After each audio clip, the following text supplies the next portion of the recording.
जय हिंद बच्चों। आज हम थोड़ा कॉम्पिटेटिव एग्जाम की तरफ बढ़ते हैं और अपना स्टार्ट करते हैं। यहाँ से संविधान में राजनीति से स्टार्ट करते हैं। आज का हमारा टॉपिक है स्वतंत्रता अधिनियम द्वारा परिवर्तन। जो स्वतंत्रता अधिनियम द्वारा परिवर्तन थे वो सबसे पहला था 3 जून 1947। इसमें क्या था? इसमें था माउंट बेटन योजना। माउंट बेटन योजना में थे दो डोमेनियन थे। इसमें दो डोमेनियन में हम देखेंगे इनमें क्या होता है। दो डोमेनियन थे, India and Pakistan. India and Pakistan. और दूसरा था इसमें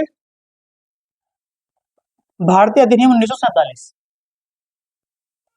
भारतीय स्वतंत्रता अधिनियम 1947। और तीसरे उस पर हम लेते हैं इसमें कुछ संविधान सभा को। तीसरे उस पर आता है पहले में इसमें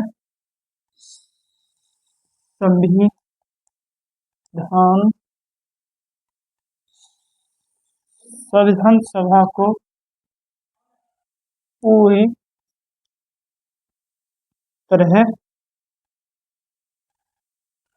तरह से संप्रभुत्व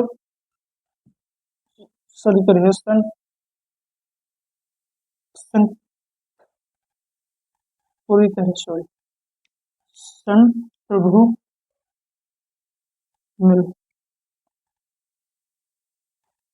संप्रभु निकाय मिलना। संप्रभु निकाय बनाना। ये तीन वो थे। और अभी इसमें रह गया थोड़ा बहुत, चौक लाके थोड़ा करते हैं। इसे देख लीजिए। 3 जून 1947 को माउंट बेटन योजना आई थी। इसमें तो डोमेन थे इंडिया एंड पाकिस्तान।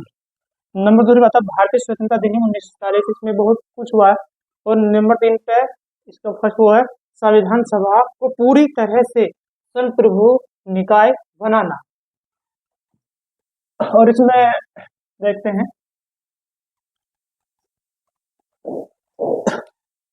क्या बनाना।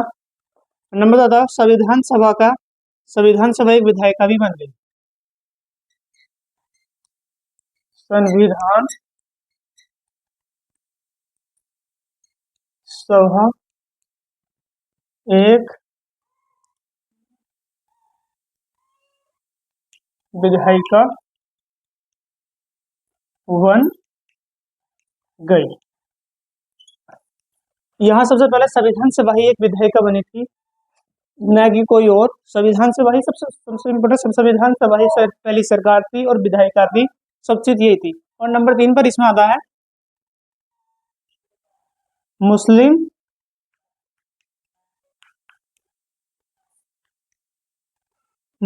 लीग के सदस्य भारतीय संविधान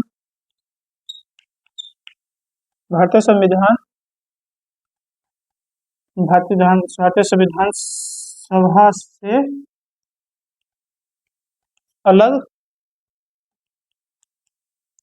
हुए, जिन्होंने अधिकतर पाकिस्तान की मांग कर ली थी। जो मुस्लिम लीग के सदस्य थे वो अपना संविधान अलग बना रहे थे। इसमें तो है 300। जब हमारे पहले संविधान सभा बनी थी उसमें 389 सदस्य थे, जिसमें कि माइनस होकर 299 सदस्य रह गए। 389 सदस्यों में से 299 सदस्य रह गए जब मुस्लिम लीग हमारी संविधान सभा से अलग हुआ। और हम देखते हैं अब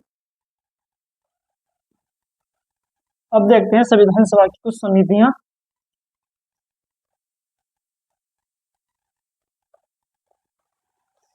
संविधान सभा की समिति, संविधान सभा की समिति, समिति संविधान सभा की समितियों में मेनली सबसे पहली समिति थी वो थी मसौदा समिति। जो भी मसौदा था उसको तो ये तैयार करने के लिए जो जिसे कहते हैं ड्राफ्टिंग कमेटी, ड्राफ्टिंग कमेटी के इसके अध्यक्ष थे doctor V.R. Ambedkar. V.R. Ambedkar ये 19 अगस्त 1947 को नहीं थी। और एक दूसरी थी संघ शक्ति, संघ शक्ति समिति,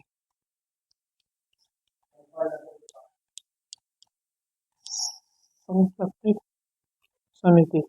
इसके अध्यक्ष जवाहरलाल नेहरू अध्यक्ष,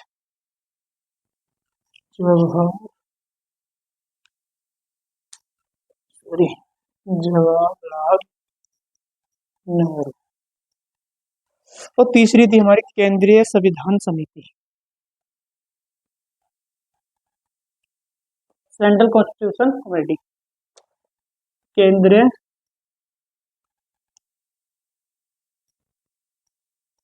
संविधान, केंद्रीय संविधान समिति। और इसके जो अध्यक्ष थे वो भी जवाहरलाल नेहरू थे। इसका हम कर देंगे। और चौथी थी प्रांतीय संविधान समिति, चौथी थी प्रांतीय संविधान समिति, प्रांतीय संविधान समिति। और इसके अध्यक्ष थे सरदार पटेल, सरदार वल्लभ भाई पटेल। हम लिख देंगे सरदार पटेल जी, सरदार पटेल जी थे। और जी इसको नोट डाउन कर लीजिए, मौलिक अधिकारों, मौलिक अधिकारों, अल्पसंख्यक और जनजातीय तथा बहिष्कृत क्षेत्रों पर सलाहकार समिति थी एक, हमारी 5वीं समिति। हम कर देंगे अब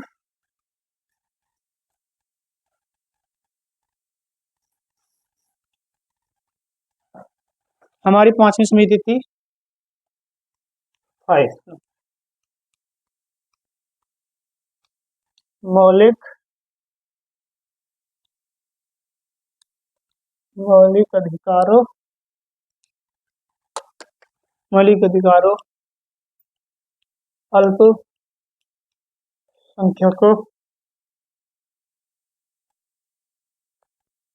अल्पसंख्यकों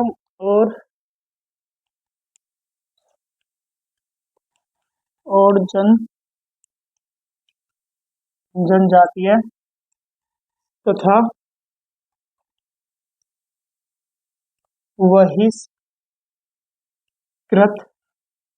बहिष्कृत क्षेत्रों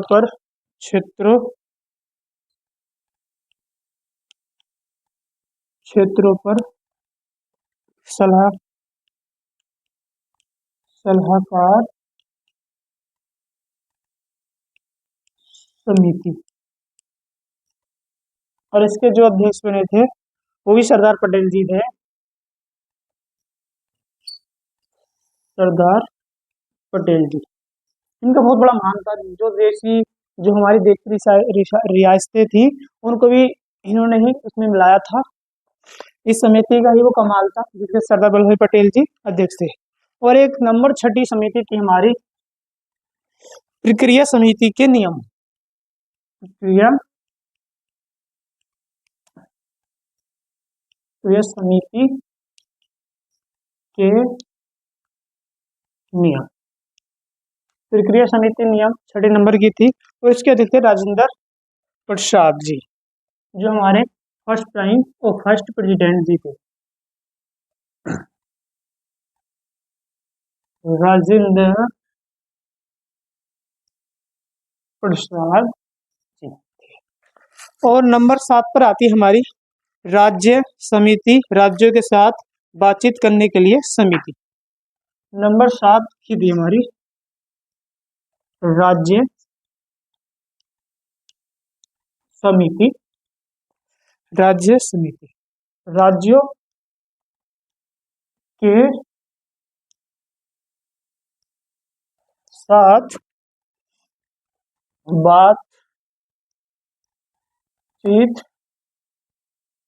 करने के लिए, जिसके अध्यक्ष थे नेहरू जी। एक चीज बताऊं, तो नेहरू जी को बुरा कहते हैं ना, आज नेहरू जी के योगदान से इंडिया इतना आगे था। आप ही खुद मन लगाइए, जिस भारत पर 100 करोड़ रुपया भी नहीं है, वो फर्स्ट टाइम प्रधानमंत्री बनता हमारे देश के, और वो देश को इतना कुछ करते हैं।